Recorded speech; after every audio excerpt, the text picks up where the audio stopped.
Manjaka, welcome to the Immigration Museum and the 2023 Museum Lecture Series.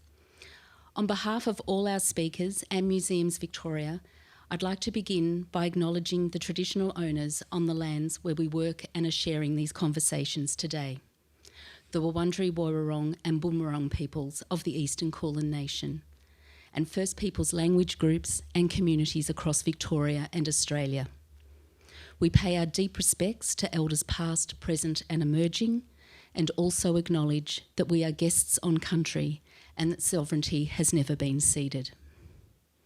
Welcome to you all who are here in our live audience at Immigration Museum, and welcome also to those joining us via the live stream. If you have any questions for our speakers, there will be a roving microphone for our live audience, or please submit your questions through the Q&A option, and these will be addressed at the end of the session. My name is Moya McFadzean and I'm the Senior Curator of Migration and Cultural Diversity at the Museums Victoria Research Institute. I'm delighted to be hosting this afternoon's lecture and would also like to acknowledge my colleagues Kate Phillips and Kaz McLennan from the Museum Research Institute Natural Science and History Technology departments, who are co-conveners of the lecture series in 2023. The Museum Lecture Series seeks to connect the public with the important and wide-ranging research work of museum staff and collaborating researchers. The lectures also showcase our collections, which in turn inspire and facilitate inquiry into some of our region's key contemporary and historical questions, and highlight our collaborative partnerships. Today's lecture, Refugees, Art, Activism, is being presented very appropriately here at the Immigration Museum and on the eve of Refugee Week, acknowledging all who have sought refuge in Australia over the decades. Today's event takes a significant collective refugee artwork acquired by Museums Victoria in 2019 to provide the focus for a discussion about refugees and art practice as expressions of creativity, trauma and political activism. Our participants will reflect on their artistic and participatory practices, refugee experiences, community and political activism, and art and migration in contemporary history.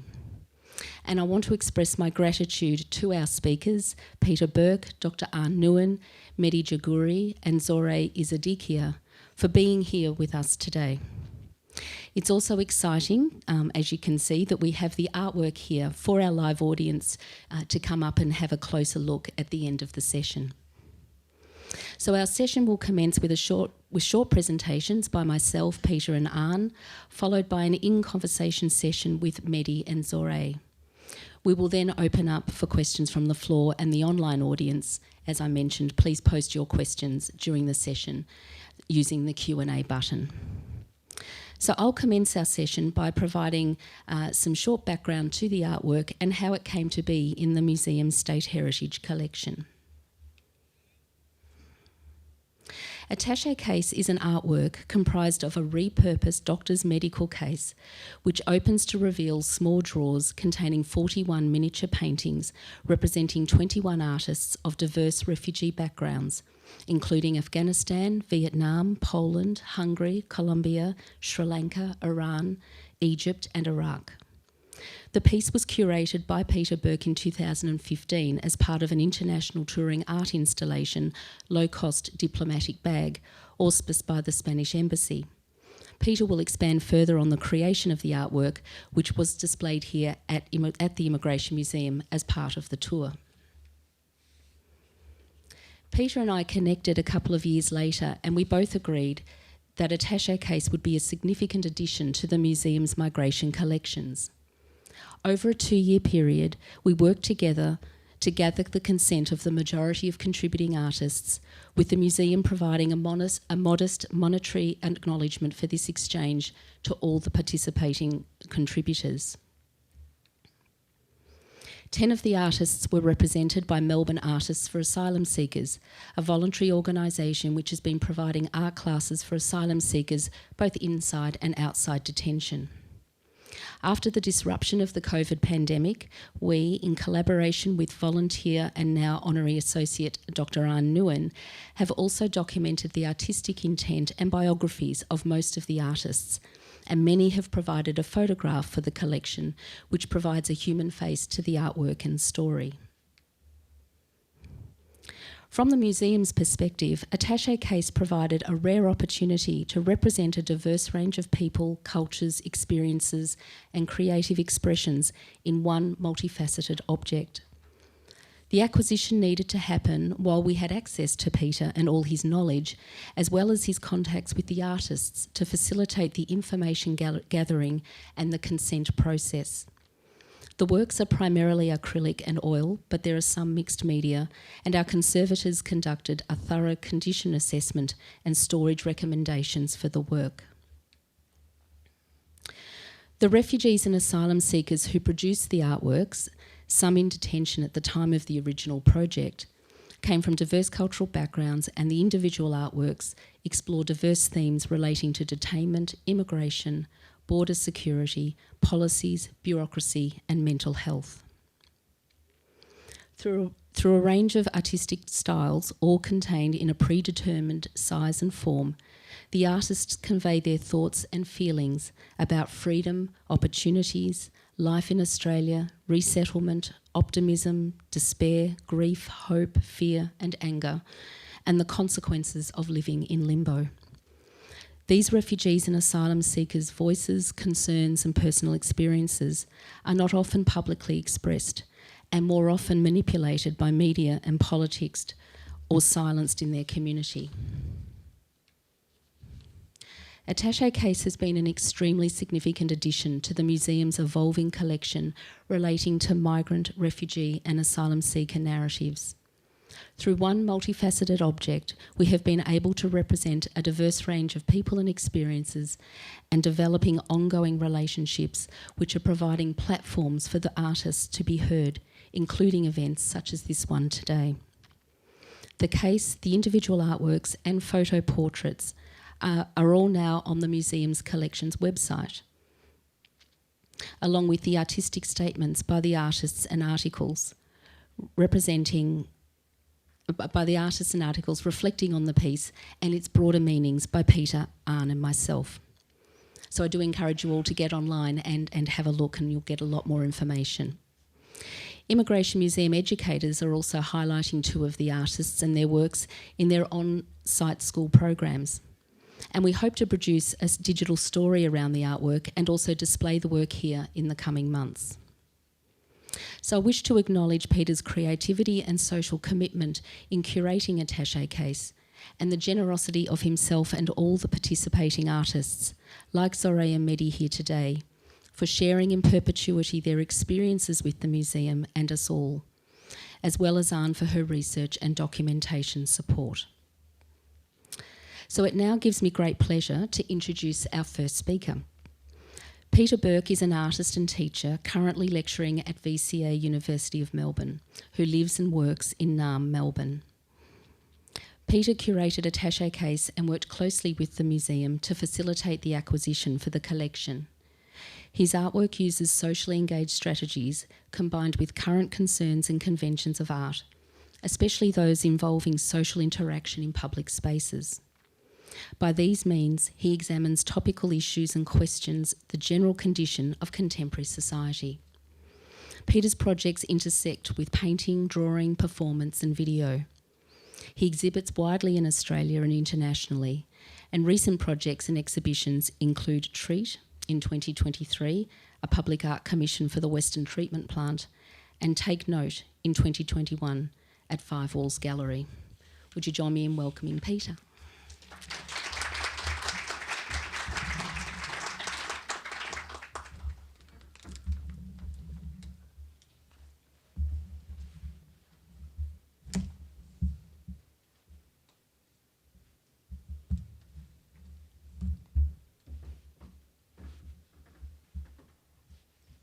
You'd think swiping an iPad would be really easy.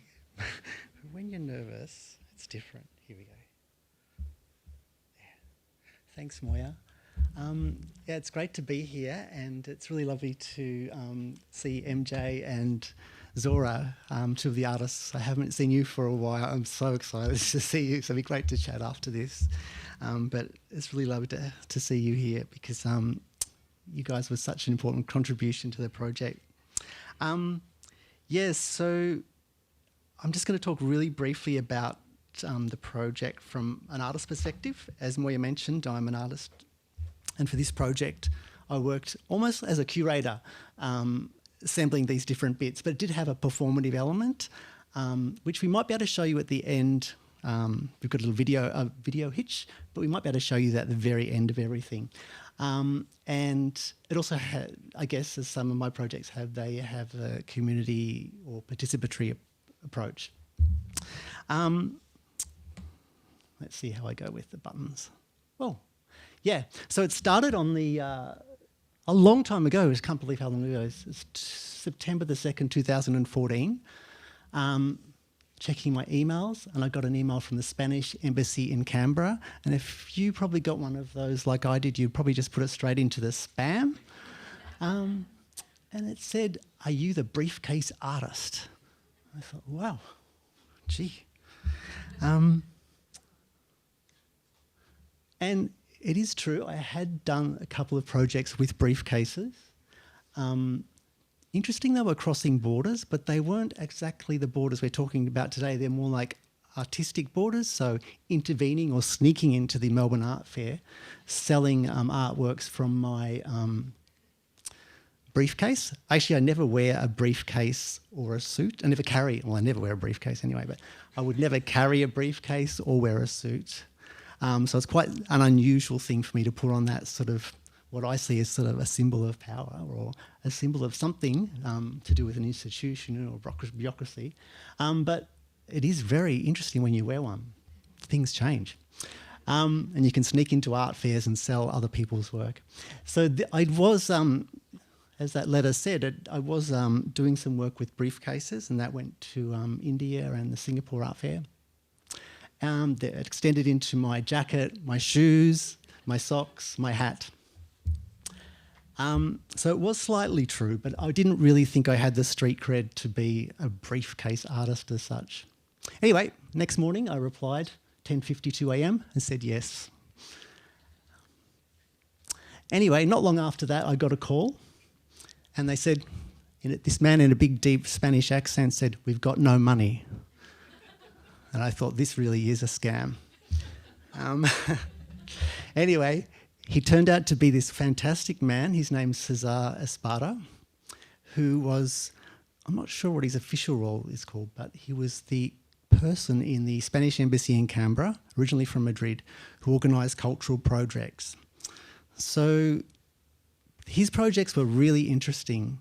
For example, he was telling me how people knew about there was a famous book called Don Quixote, but nobody ever read it. So we'd actually get people to sit in the libraries in different cities and tell that story, which I thought was a really beautiful way of sharing a culture. And he also asked street artists to paint the side of the embassy in Spain, in Canberra. So he wasn't just any kind of cultural attaché. And he said that he, with Nilo Cesares, were organising an exhibition that was going to travel around the world, and they're looking for 16 artists to produce works in bags. It could be a briefcase, it could be a tiny suitcase, it could be a handbag, for an exhibition that was going to travel around to, I think, 6 or 7 different cities. I think Spain, Madrid, Melbourne, New York, Rome, maybe one other one. And he'd heard that I'd done work in briefcases, so he thought I might be able to help. Then that led to me thinking about this idea of a briefcase. He actually liked the briefcase because it was something you could easily put in an overhead locker on a cheap flight to Madrid and take to an exhibition. They had no money to produce exhibitions, and but they really wanted to keep culture alive. But for me, I was really interested in the idea of the briefcase because I'd seen them in movies, or I'll say these are some of the examples of that the other artists made in the exhibition. Everything from tin cans to boxes to backpacks and so on. So I'd started to think about what an attache case was, and all I could think of, a very deep thinker, was all the movies I'd seen with attache cases. So those really old classic ones like Dick Tracy or James Bond. This is To Russia from Love with Sean Connery in 1967. And they always had some sort of magical power. This one had special gadgets, and in these movies they could do these amazing things with these attache cases or briefcases. But there was also this other quality where, especially for government officials or diplomats, that they could put documents in these briefcases, and they could go over borders. They could go into places without permission. They could take secret documents and confidential things. And I thought there was something really special about the idea of not a briefcase, but particularly an attache case. So my cousin, I shared this story with my cousin, and her husband had a doctor's briefcase from the 1940s that his relative used, and that's what's here today. And so I thought that was a great little starting point. And I was thinking about that, if all those privileges that carrying a case like that, especially as a diplomat, has. And then I was thinking about all the privileges I have as an artist. I have a passport, I have a citizenship, I have the ability to travel. And then I started to think about who doesn't have those privileges. And that led me to think about inviting asylum seekers and refugees living in Melbourne to actually participate in this work, because it seemed like the briefcase, it wasn't something just going to move around, but it was actually a platform for something, so some sort of dialogue.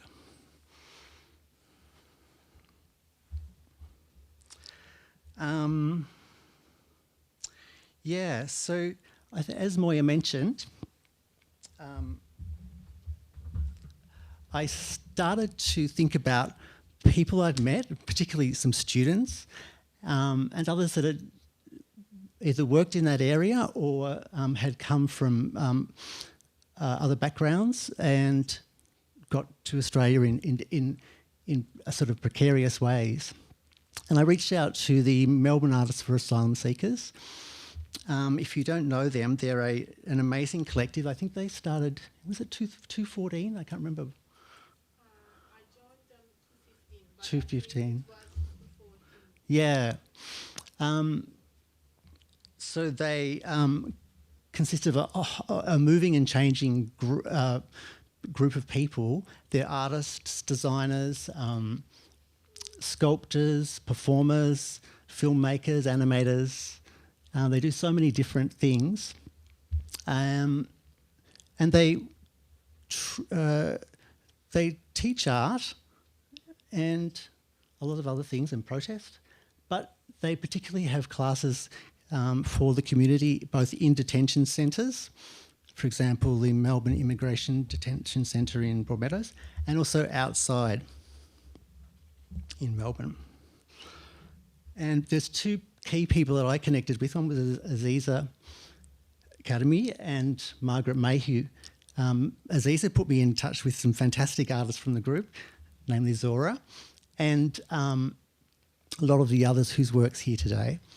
And Margaret taught an art class in the detention centre in Broadmeadows on Fridays, and she dedicated some of that time giving the people in that class these little canvases that I prepared and asked them to paint something.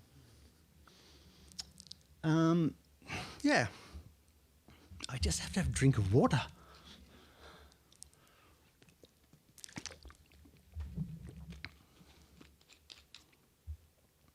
So,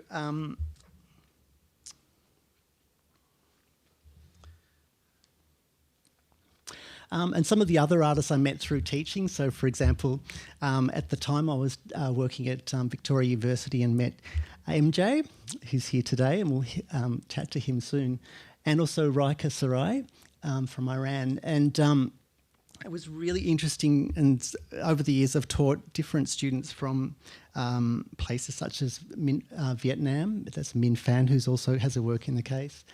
Georgia Maraki, who's from Poland. And Raika, and it's been. I always feel when I'm teaching that they're the ones teaching me, but they learnt so much from them. Hearing their stories of dislocation, there was just physically chatting, just verbally chatting to them, but also the things that they express through their art. And it was also interesting hearing about their stories of the conditions of the people who are living here firsthand in Australia. And there were several artists I got just contacted through exhibitions and also the Red Cross and then my local community. A lot of the artists wrote us. I asked them to address their refugee experience, and a lot of the artists did write little notes on the back of their paintings. I think Anh might talk more about those.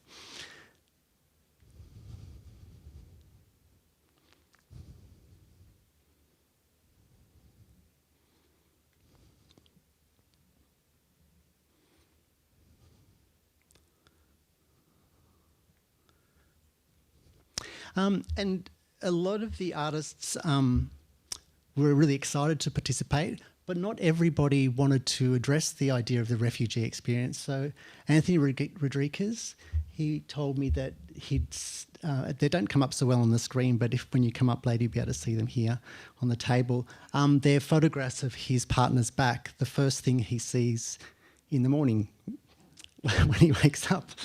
And that, for him, is what expresses hope. So I was really interested to chat to each of the artists as I sort of gathered their works. And there were other artists who chose not to participate. Some didn't want to be in the public eye. Some didn't like the sort of curatorial premise I'd set, that it might be sort of stimulating sort of cliches about refugees and asylum seekers. So that was interesting too.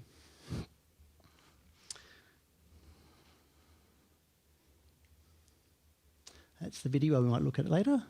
Yeah. So then came another element to the project. Once the works were gathered, I had to take the briefcase to Canberra to the Spanish Embassy. This is the ambassador there, opening the briefcase with a key. So to get there, I had to travel with the handcuffs on, and he unlocked it in a little ceremony before the media. In retro, it seemed very sort of low key, but at the same time, it was sort of very sort of poignant moment.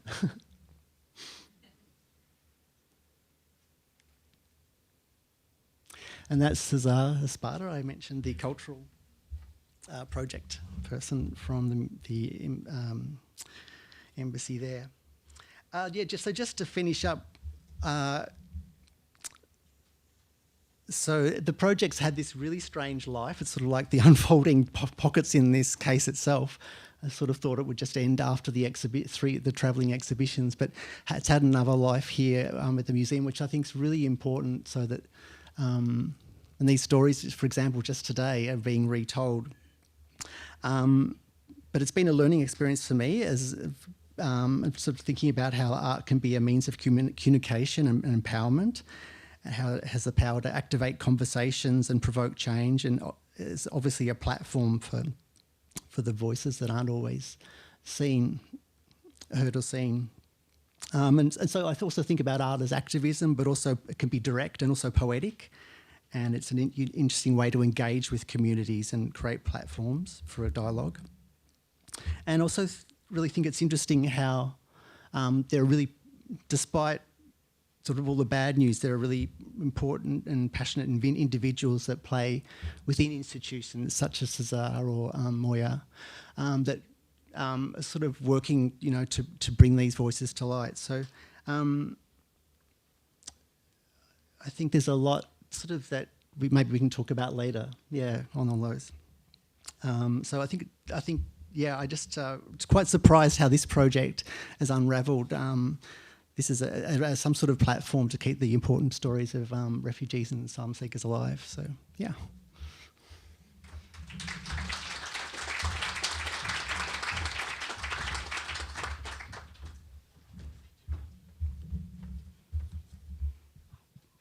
Thanks, Peter. So amazing to have your ongoing reflections and honesty about the process of creating such an and the challenges of creating a collective art piece like this.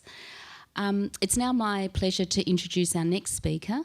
Dr Anh Nguyen is Associate Research Fellow at Australian Catholic University and a Museums Victoria Honorary Associate. Anh has provided invaluable support for the documentation of the Attache Case artwork. Her research work includes teaching workshops, using game design, digital and live storytelling, and oral histories for non-profit capacity building and community-based histories about vulnerable populations and environments, including bushfire rural communities, refugees, asylum seekers, and stateless populations. She works with schools and non-profits to co-create community-based, high-impact, interdisciplinary projects for local and public history engagement. Anh volunteers as a founding member of Viet Speak, a community-based language advocacy group in inner West Melbourne, and cooks for Free to Feed, a social enterprise that supports refugees and asylum seekers in Australia. I don't know how she does it all. So thanks, Anh, and welcome, Anh.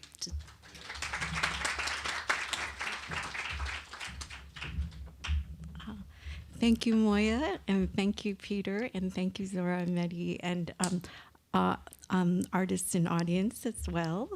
Thank you for coming, and it's a real pleasure as a historian to find collections and archives that are creative and interesting, and it's a privilege to be working with these works.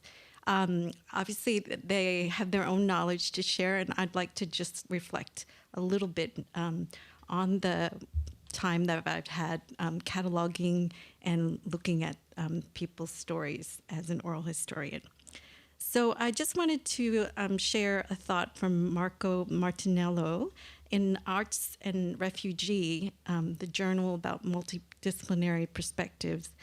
And he says that in the context, quote, of the highly polarized public opinion on migration and refugee issues, migrants and refugees tend to be seen either as a threat against what we have to protect ourselves or a passive victims in need of our help, sometimes in a paternalistic way.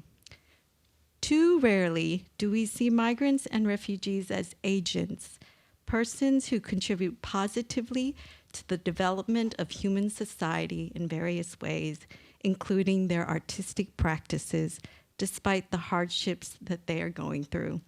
And so it's a real pleasure to talk about those artistic practices and the livelihood of refugees. So as a migration scholar and also a refugee myself, I like to focus on that the presence of refugees and ourselves as part of a nation, because I think that is what the presence of refugees opens that dialogue about our vulnerabilities and who we are as a nation. So let me just start with one of the first works here, which is Dagmar's work. And she says, people ask, how you got to Australia instead of why did you have to leave your country? As if one mode of transport outweighed the other. And the current Prime Minister came by boat, the 10 Palm, and then Palm, yet he had tried to stop all the boats. And I was particularly taken by this piece because, you know, I also was a boat refugee and just remember in the history of childhood just folding a lot of those boats along the way. And so it had a playfulness and texture to it, but it also created this confronting question, which I think is the activism within the art and the collection. And this piece itself is, touching upon the period of detention, because that's one of the rare parts of journey of migration and history of migration.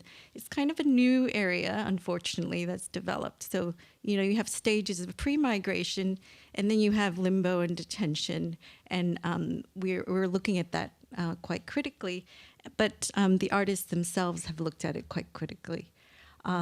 This is a photo of Reza Barati, a 23-year-old Iranian asylum seeker who was killed on Manus Island. So Rikas brought him to recognition through the mixed media photograph and using the canvas and the opportunity to be in this briefcase. This is an artist, Tadros Hana. You've seen it a little bit earlier. He's an Australian-Egyptian visual artist, architect, and he is reflecting on, in this case, home. And this is kind of in migration history, the things that we look for of how people express experiences of resettlement in Australia once you get through detention, if it's a phase part of your migration history. Everyone is looking for a home where they can feel accepted, understood, comfortable, and appreciated. Home is inside our hearts, not outside. Art is my home. So I was really touched by that, and that's kind of the deep practice part of this collection. And this is by Azize Kademi. Now, she's originally from Iran, and she was embarking on a degree in engineering, electrical engineering at Victoria University. And she also studied graphic design, business development. She's actually working on the Metro Tunnel project. So there's more to their contributions than just the art. And she is one of the co-founders of Melbourne Artists for Asylum Seekers. There's a lovely kind of reflection for her. You can see the political is very apparent for her. She kind of symbolically talks about the tree as asylum seekers and the bottle as that detention center, and fire to express some of the anger about the policies. And in her statement, she says, I see, quote, that art has played a vital and important role in my life, not just my life, but in others' lives as well. And I see myself as a voice, not just for experience. It has not been my experience only. It has been the experience that I've shared with many others. Azize did a interview, if you'd be interested, and that should probably be on the online collection, with Margaret Mayhew. This is Margaret's work. She is the academic and activist and a founding member of Melbourne Artists for Asylum. And for this briefcase project, she worked with some of the Iranian refugees that Peter mentioned in the Mitta detention center. And this is an example of an image she painted as a form of kind of a lesson, just an art lesson. And she is stated that she's encouraged them to explore art as a form of escape and finding beauty even in the terrible and distressing circumstances. So I think that that really captures the ethos of the work, and looking forward to hearing more from everyone here. Thank you.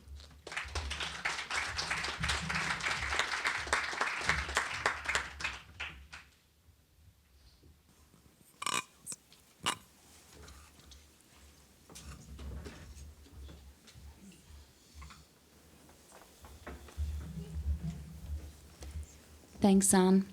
Your insights, as always, are just wonderful, and it's lovely to get a really close-up view of the individuals behind the art and some of their personal words, which are so expressive and often so moving.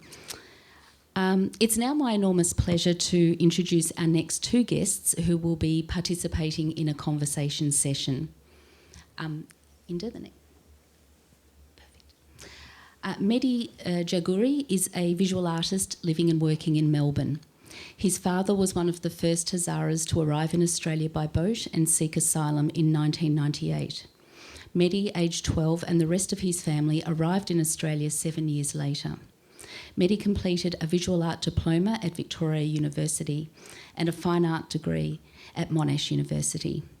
In 2015, he founded Connections Art Space, a non-for-profit arts organisation in Dandenong which supports emerging artists as they find their creative voice through art in the early stages of their careers. Mehdi contributed 3 artworks to the Attache Case collective artwork. And also welcoming Zohreh Izadikia. Zohreh arrived as a boat refugee from Iran in 2013 and spent 18 months in detention. Forced to flee Iran, Zohreh faced Iranian government persecution for being a female artist who chose to not wear the hijab and for her exhibiting of female nudes. She's currently studying visual art at Melbourne Polytechnic, and Zohreh also contributed 3 artworks to the Attache Case. So I have some questions to ask Mehdi and Zohreh. So we'll have a bit of a conversation and then we'll open up to questions from the audience for all of our speakers.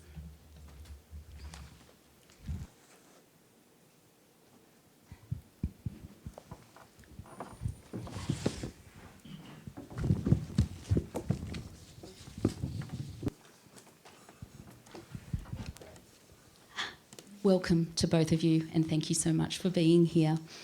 So I'm just going to ask both of you the same set of questions.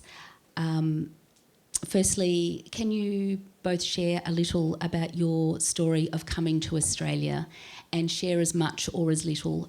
We all recognise that these stories often very much come with histories of trauma, and so we've invited Mehdi and Zohreh to share their stories, but as much as they feel they would like to. And it's wonderful that we have this very safe space to support them as they speak about their experiences. Zohreh, would you like to go first?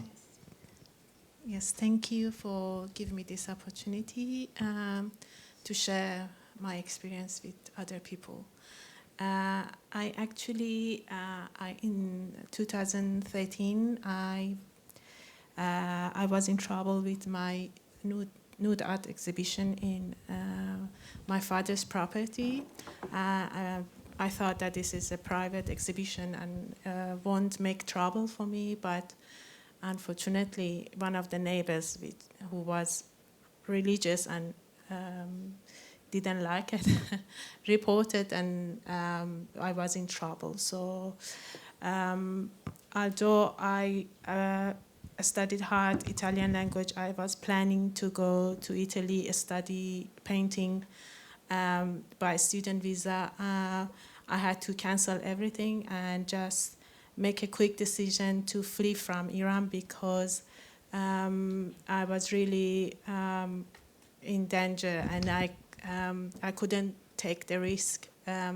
So yeah, I just packed my bag in almost 3 days and I just fled from Iran as quick as possible. And so how long did it take you to get here? What was your journey to get here? When I traveled from Tehran to Jakarta, in Jakarta, 7 days I had to be in Jakarta, and then 4 days we took time by boat to get from Jakarta to Christmas Island. And then in Christmas Island, because when we arrived, the rule completely changed and the Australian government said, we won't accept you anymore. And you're going to go to another countries, Manus, Norway. So I was one of the, I think, luckiest one that I just, the processing took long time, 18 months. I was all the time in Christmas Island, but so many people, they transferred to Nauru and Manus. And then after 18 months, government said they changed the decision. They transferred us to Melbourne.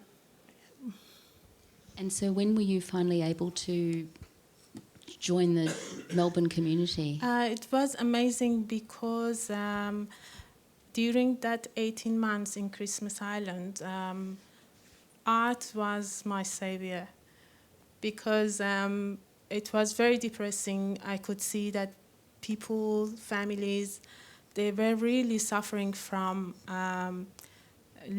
being in limbo, and every day some very stressful news coming that you're not going to Australia, you're going to Nauru.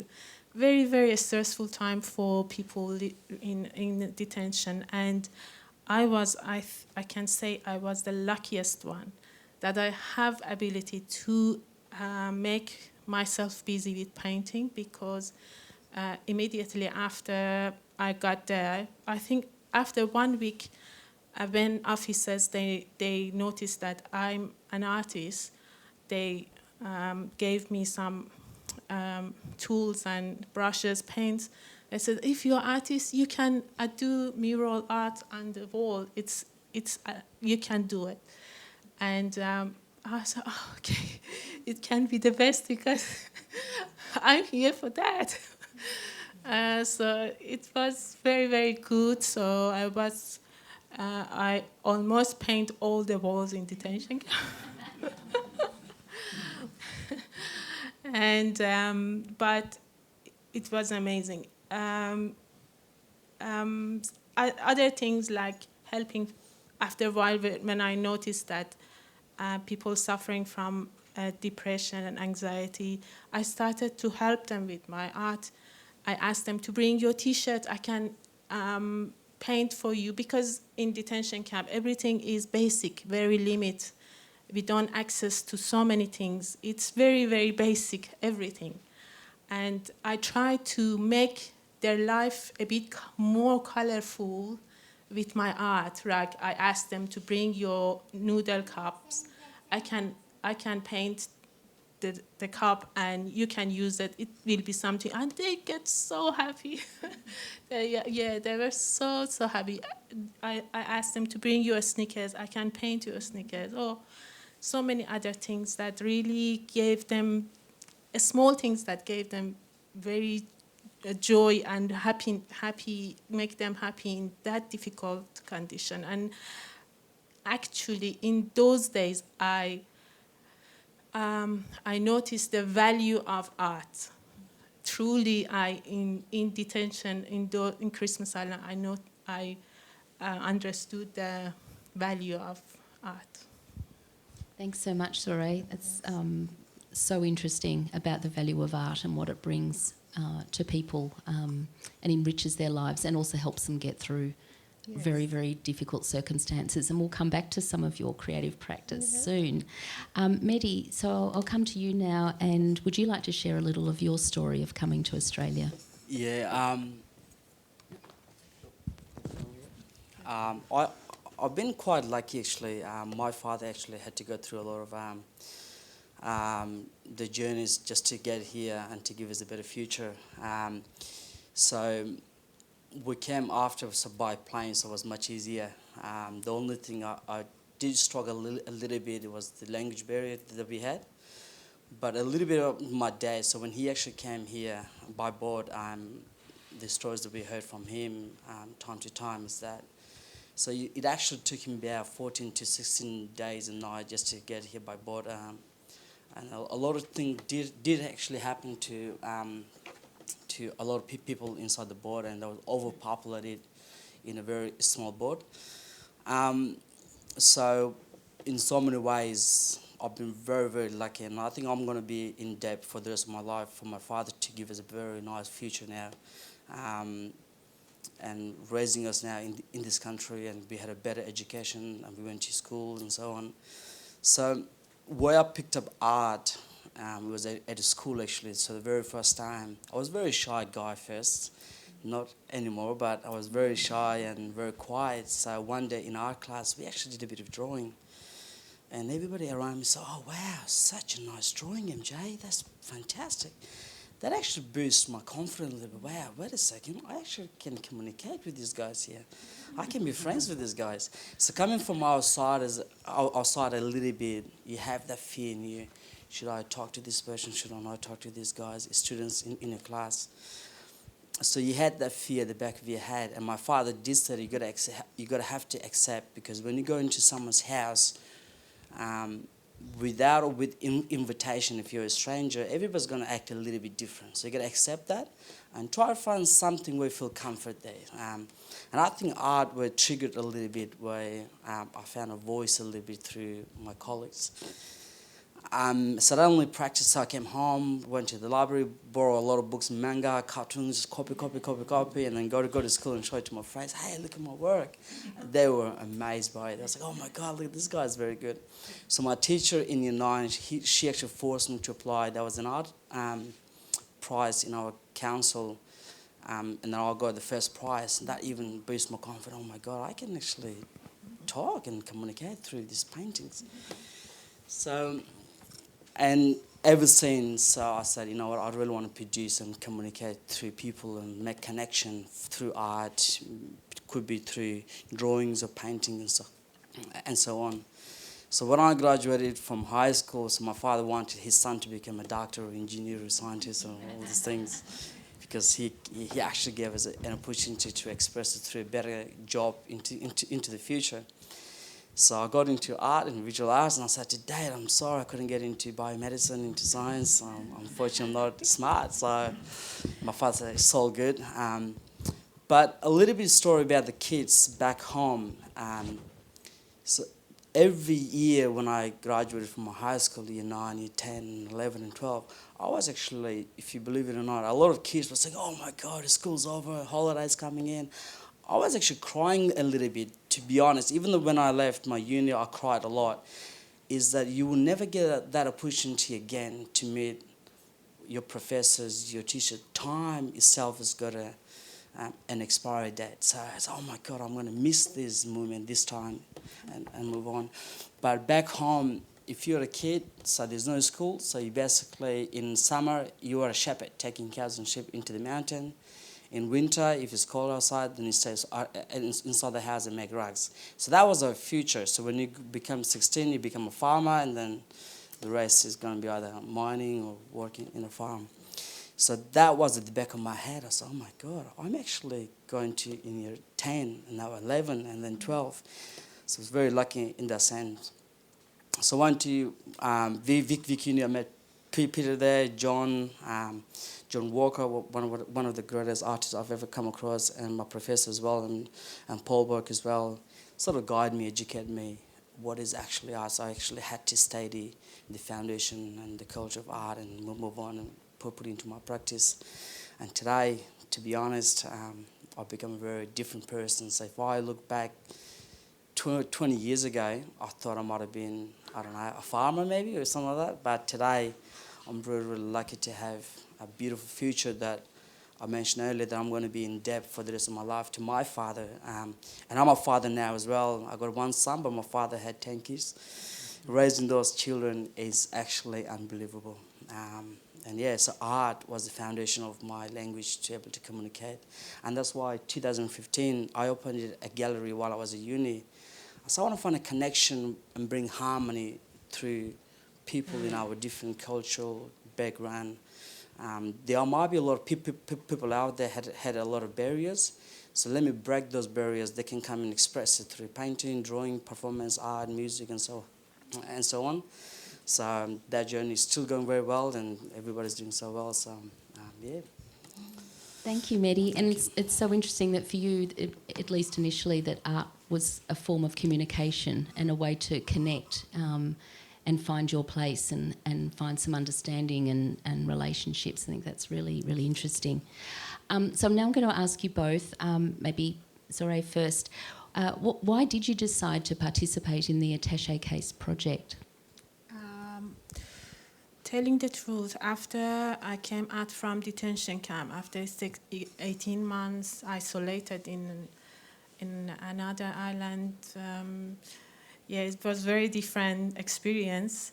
When I came to Melbourne, I was a bit confused I completely lost my confidence, and even I remember for first few weeks, I was a bit afraid of passing the streets because it was completely different, and so I was a bit very, very different feeling. Out of the sudden, I was in a big city, different language, different culture, completely different, far from my families. It was 1 year and a half far from. I haven't seen my family. Everything very confusing, and luckily, immediately after I came to Melbourne, someone introduced MAFA group, and I joined to MAFA, and through MAFA I met Peter, and he asked me for this project, and I said yes. Anything related to art and painting, I'm happy for it. And I didn't have any idea what it's about. Peter just asked me if you can do up to 3 small artwork. At the beginning, I couldn't believe how small it is. Oh, sure. That's easy. And was very, very nice because the size was small, was very good, manageable, and didn't have any themes or whatever comes in my mind. So the 3 pieces I did, it was kind of my reflection of my feeling from my home country, my journey in Christmas Island, and the feeling that now I had in Melbourne. So I try to show those feelings in each of them. And yeah. Thanks, Zohreh. And Mehdi, what about you? Why did you agree to join the project? To be honest, Peter was my professor, so at the end of the day, you gotta have to accept when they send you a message. So the message actually, I think it came through Facebook. So I got a text message through Facebook or a call. To be honest, I could not say no. The reason being, not just because he's my professor, it's just that there are certain people in your life when they come and literally shape your life a little bit, twist that, and helps you and guides you. You gotta have to pay back somehow. So I thought it was a great journey. To be honest, I never thought I would ever work with my professors. So when Peter comes, you know what? I want to be a part of it actually. So the other main reason, when I heard a little bit about the project, it reminds me of my father, because my father is one of those guys. He doesn't like to share his past. He just always brushes off and doesn't talk much at all. To be honest, he's a very quiet guy. So he did mention once that he had only 1 briefcase to come here, to be honest. There was nothing. He left everything behind, including us. So just to come with the briefcase, and that was his journey.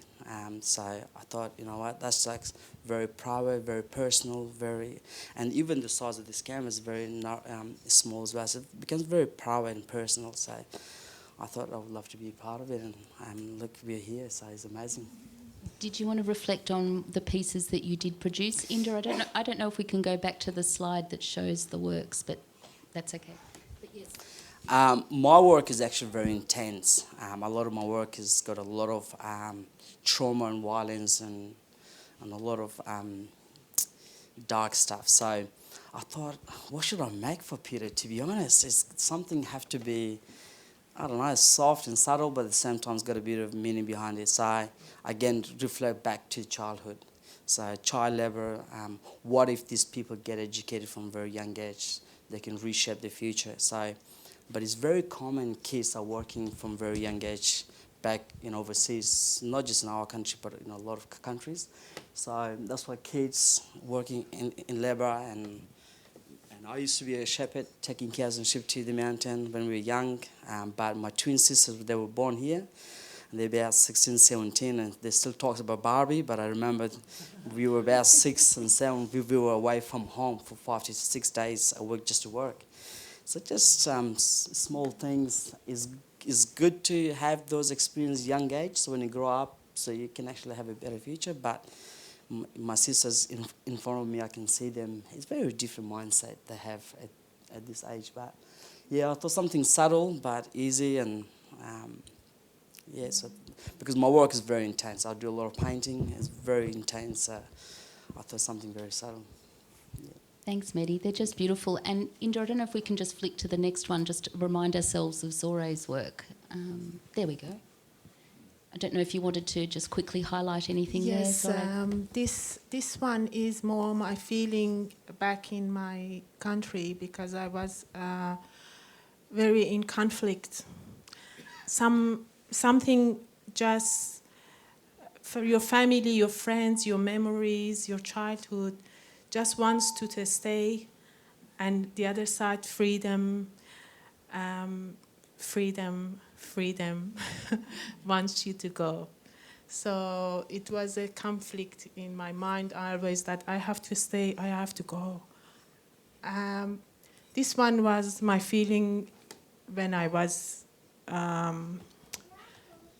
actually my feeling and the image in Christmas Island, because in Christmas Island everyone were smoking a lot, and yeah, I can say it's the big image of people there that all the time they're smoking and stress. And that one is my feeling when I came to Melbourne. My eyes was just, oh my God, where am I? And I was stuck between modern life and traditional life. I came from traditional country to a modern country. Everything is very, very different. And in back of my mind, I escaped from prison, and I got to prison. A lot of in conflict in my mind. So this one, I draw that. They're wonderful. Thank you so much. And it's just amazing to think of this, so much expression and storytelling in these tiny, tiny little works. It's just incredible. So is there anything either of you would like to reflect on that you haven't already, that you would like people to really know or understand through your art? Whether it's about yourself or about a form sort of activism or anything you'd like to share. I really like, I try to, my paintings have message as much as possible, but the main thing I really like to give to people is positivity, peace, joy, happiness. Something that if people look at my paintings, it gives them good feeling, just cheers them up. Just, yeah, I like to be positive, just, yeah. So hopefully they get this sense. Thank you. Mehdi? My actual work it's got a language on its own, so if it's actually made for everyone. So if you look at the work and just, oh, yep, I actually know what is this trying to do. I try to make it as easy as possible. It is on the positive outcome to look ahead. So future is what we're going towards. So my work, I graduated from Monash. I made it. I put a masking tape on my face, and then I printed off. Then I made it a sculpture out of wax, and it was light up into the exhibition. It was melting, and everyone was like, "Oh my God, it's melting!" And the color was red as well. So the red represents blood. As a human being in the planet Earth that we're living in, and we call it home, we all have the same color blood. So I chose the red as a blood. Well, the candle's melting, so the light itself represents hope. So we always have the sunrise and sunset. And then once this melt, I can actually reheat and make a new face again, so with the same wax. So no matter what happened in the past, we're still moving forward. We still have hope. So it is very torturing, violent image of my face there, with all this masking tape on it, but it's twisting that again. Oh, it's a bit soft and subtle again. So my work, if you look at it and you can tell, but what I really want to communicate through my work, why I did that is because everyone as a human being, we all have our perspective and opinions about life, and our opinions a lot of time becomes a very powerful tool. It becomes someone's reality. So I got that when I was saying, hey, look at you, go back. Where you from? Look at your face, you look weird, and all this, your accent's weird, this. So it's someone's opinion word, and I want to bring that into soft touch of my work. Hey, let's think about what to say and how to say. I'll communicate that through my paintings and sculptures. But hopefully when we do make an opinion, when we do talk about something, we're going to be mindful of, hey, am I going to be hurting someone or not? So that was only that, because we all came from everybody's got a story. Every human being's got it. Either be good or bad or stuff like that, but we still have a future. So that's what my work's about, how to look forward. It's okay, let's move on. It's okay, that's what it's about, to be honest. Thank you, Mehdi. Thank you both for sharing so openly and honestly with us all. I would now like to open up to the audience, both in person and online. If anyone would like to ask a question of any of our speakers today. Do we have any? And if you do, just wait, pop your hand up if you're in the audience. Kaz will come down with a microphone so we can capture it for the recording. No. Is there anything online, Kate? Oh, here we've got one down the back there, Kaz. Coming. Hello. I'm very bad with names. The lovely lady from Iran on the end there. Are the murals still there on Christmas Island? Do you know what happened to them? The last time I heard that there is no one in Christmas Island. The thing I had, I'm not sure that if it's still people in Christmas Island, but I heard that the detention in Christmas Island now is if someone does something wrong in Australia, they will send it to something like that. Or for example, if asylum seeker refugees does something wrong, like I don't know how much wrong, but they will send them back to detention camp in Christmas Island. I really don't know what's going on, because I was one of the last people that came out from Christmas Island. After us, they shut the Christmas Island detention camps. But I don't know how they use it now. I might just quickly add to that. What did you paint?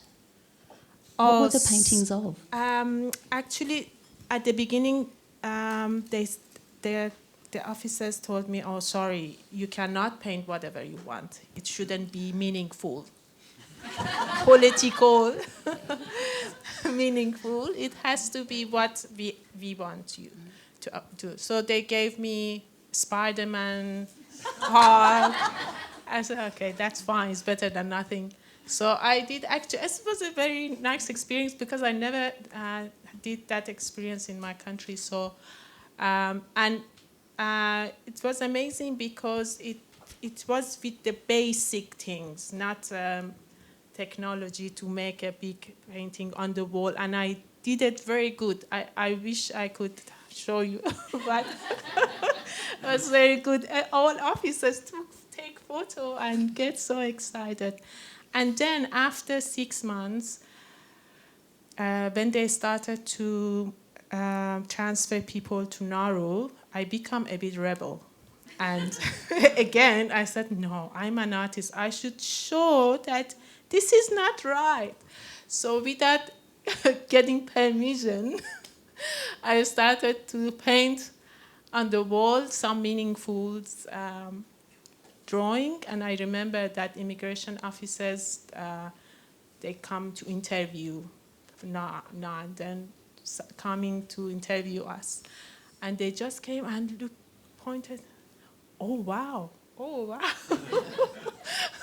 I don't know if they complain or not, but it was meaningful. But unfortunately, officers, they took photo of those Spider-Man, Hulk and things. And after I came to Melbourne, they sent it to me. But about those meaningful ones, no. No. Yeah. I don't know. It's just... But I'm happy that I did those ones. Absolutely. Anh, you had a question? Oh, it was just about murals. I wanted to know what happened to them. And, Yeah, I don't know. I wish I could take photo from them. I have the photo of Spider-Man, Hulk, and some of the not. But I was thinking that maybe I can do those meaningful ones again and exhibit them sometimes in future. Yeah. Oh, we've got a question down there. Thanks, Kaz. Thank you very much. Thanks all for organizing and talking. It's very impressive and interesting. I have a question regarding the format of your art, because I wanted to know whether you feel that your entry into the Australian context of culture and art, also starting with this small format, which, and I mean, the whole idea is really intriguing and, really interesting. Because I don't know how the format would be of your contemporary art or what you produce right now, because quite often we rather see very, I would say, digital art or like large size art. So yeah, how do you see your journey, and perhaps also how the, let's say, your journey as a refugee also restricted you in terms of what kind of tool or format you have to choose? Yeah, thanks.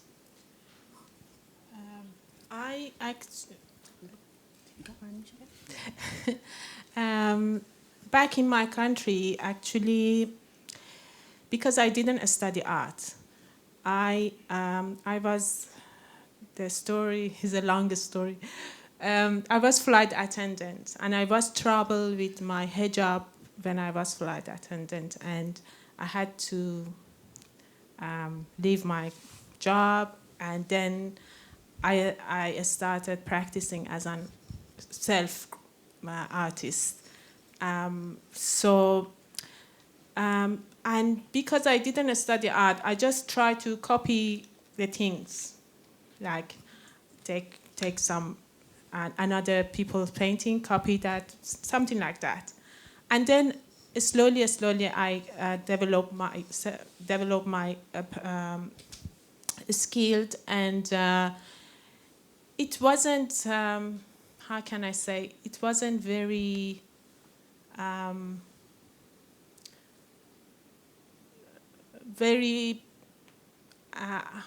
how can I, it was very self-developed as an artist, and I used different media, and the last exhibition I had, nude art exhibition, it wasn't actual, like, because in Iran it's very difficult, it's not like here, it's like Islamic country, you cannot have nude model, and I had to just copy the nude photos that I could get from anywhere, and I had exhibition. And exhibition was very private for my friends and family, and when I was troubled, it was very shocking.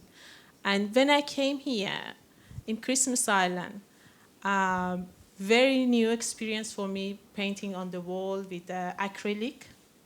And then when I came to Melbourne, I started to work with different media actually in Melbourne, and then now I'm studying visual arts in Melbourne Polytechnic. Actually, through this journey, my skills developed more and more, and it was. And now I'm working. I haven't tried oil yet. Other than that, I've done with. I'm not doing digital arts. Yeah. Thank you. Mehdi, did you have anything you'd like to add? Yeah, so my work is best mainly oil paint. So I studied. So one artist, I think, they critique my work from very early age of my schooling. Said, MJ, you're from another country. Why are you using canvas and an oil paint? It's very Western. I didn't know what he meant, to be honest. I was confused about it. I just went to the shop and bought some oil paint and a brush and camera. I'm just painting. I've seen some photos on YouTube, on Google, and I'm just inspired by it. Suddenly, I got to meet some beautiful professors at uni, and started John Walker and Paul Burke and Peter Burke. Started learning about the history of art, actually. So I practiced a Renaissance painting like glaze. So layers of glazing, glazed oil. It's just the layers of glazing is actually made me become more patient.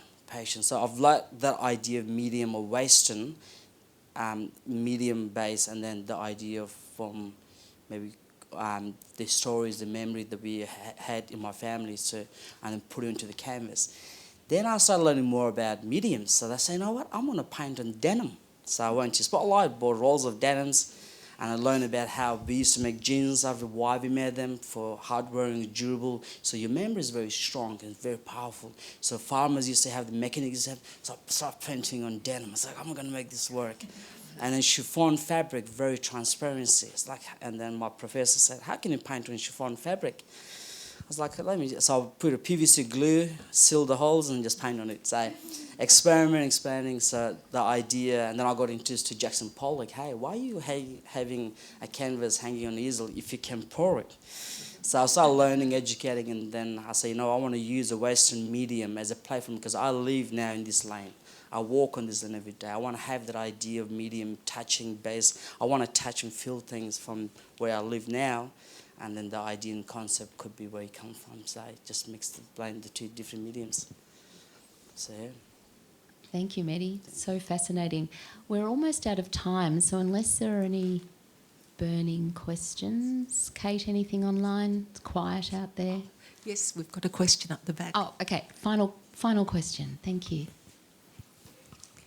My question is for Peter Burke. When you first exhibited the Attache Case and you went to the embassy, you had on the handcuffs, and I was just wondering what the meaning or ideology was behind that. While I was wearing the handcuffs. Yes. Yeah. I was playing, I guess I was starting with this idea of the,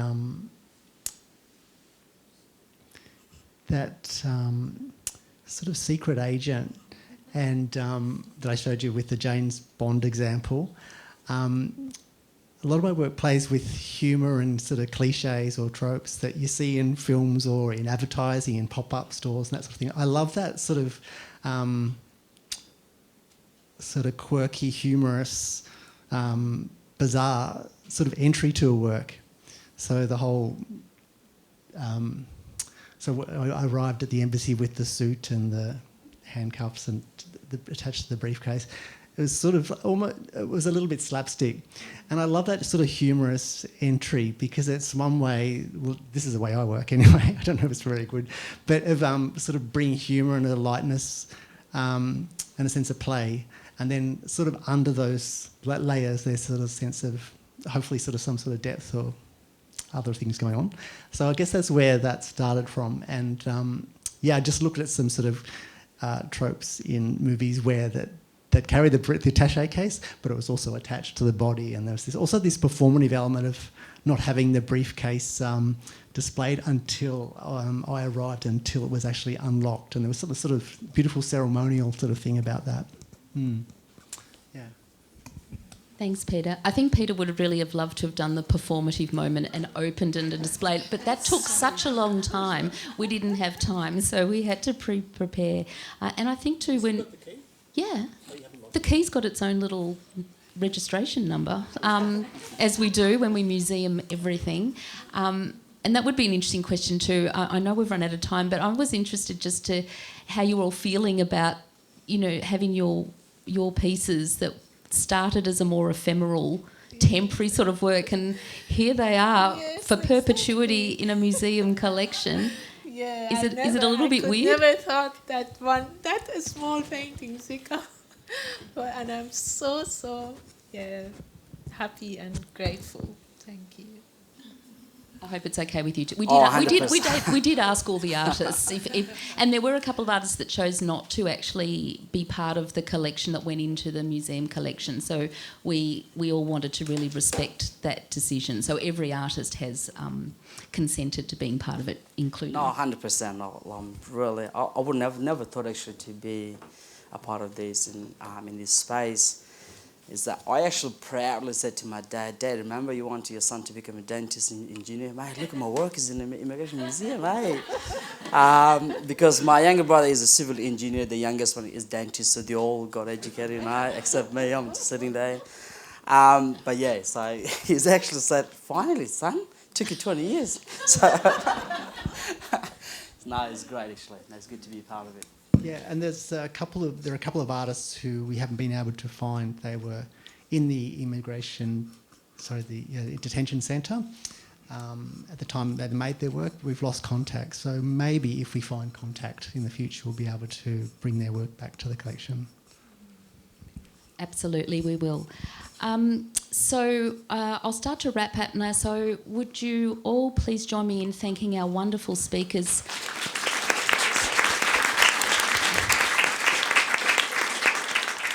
I'm sure you'd all agree they've so generously shared their thoughts, practices and experiences with us, and we're all enriched as a result of that. So thank you so much. Thanks also to Kate and Kaz, our technicians, Inda, Sam and Tin, Khalid, Devyani and all the Immigration Museum staff and all behind the scenes who make this series possible.